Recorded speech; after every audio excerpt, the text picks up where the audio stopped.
नमस्कार मेरे दोस्तों, बड़े गौर से सुनिएगा आज की कहानी को। आज की कहानी में मैं आपको व्यापार से संबंधी एक बहुत खास बात बताने जा रहा हूँ। ये कहानी है समोसे की दुकान की। जी हाँ, एक समोसे की दुकान। एक बड़ी कंपनी के गेट के सामने एक प्रसिद्ध समोसे की दुकान थी। समोसे ले लो समोसे। लंच टाइम में अक्सर कंपनी के कर्मचारी वहां आकर समोसा खाया करते थे। एक दिन कंपनी के एक मैनेजर समोसा खाते खाते समोसे वाले से मजाक के मूड में आ गए। मैनेजर साहब ने समोसे वाले से कहा, यार गोपाल, तुम्हारी दुकान तुमने बहुत अच्छे से मेंटेन की है, लेकिन क्या तुम्हें नहीं लगता कि तुम अपना समय और टैलेंट समोसे बेचकर बर्बाद कर रहे हो? सोचो, अगर तुम मेरी तरह इस कंपनी में काम कर रहे होते तो आज कहाँ होते? हो सकता है शायद तुम मेरी तरह आज मैनेजर होते। इस बात पर समोसे वाले ने बड़ा विचार किया और बोला, सर, ये मेरा काम आपके काम से कहीं बेहतर है। 10 साल पहले जब मैं टोकरी में समोसे बेचता था तभी आपकी जॉब लगी थी। तब मैं महीना 1,000 रुपए कमाता था और आपकी पगार 10,000 थी। इन 10 सालों में हम दोनों ने खूब मेहनत की। आप सुपरवाइजर से मैनेजर बन गए और मैं टोकरी से इस प्रसिद्ध दुकान तक पहुंच गया।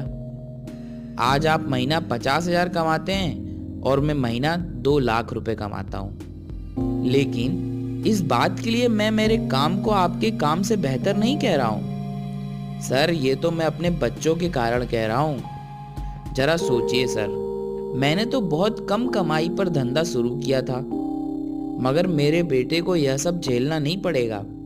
मेरी दुकान मेरे बेटे को मिलेगी। मैंने जिंदगी में जो मेहनत की वो उसका लाभ मेरे बच्चे उठाएंगे, जबकि आपकी जिंदगी के हर मेहनत का लाभ आपके मालिक के बच्चे उठाएंगे।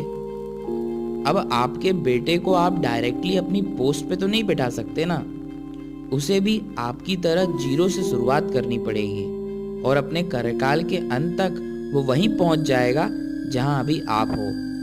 जबकि मेरा बेटा बिजनेस को यहां से और आगे ले जाएगा और अपने कार्यकाल में हम सबसे बहुत आगे निकल जाएगा।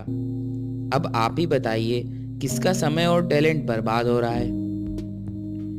इस पर मैनेजर साहब ने समोसे वाले को 2 समोसे के 20 रुपए दिए और बिना कुछ बोल के वहां से जाने लगे। इस पर समोसे वाले ने कहा, अरे मैनेजर साहब, एक खूबी और सुनते जाइए।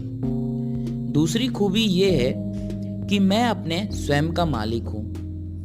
मुझे किसी की बात नहीं माननी है, ना ही मुझे किसी के ऑर्डर सुनने हैं। मैं जो चाहता हूँ वो मैं करता हूँ। पर आपको तो अपने बॉस के ऑर्डर सुनने होते हैं, उनको जवाब देना पड़ता है। इसलिए साहब, मेरा व्यापार, मेरा धंधा आपकी जॉब से कहीं बेहतर है। तो दोस्तों, ये थी आज की कहानी। सही कहा समोसे वाले ने कि स्वयं का धंधा सबसे अच्छा होता है। तो आज के लिए बस इतना ही। अगर आपको ये कहानी पसंद आई तो इसे सब्सक्राइब करें। Thank you.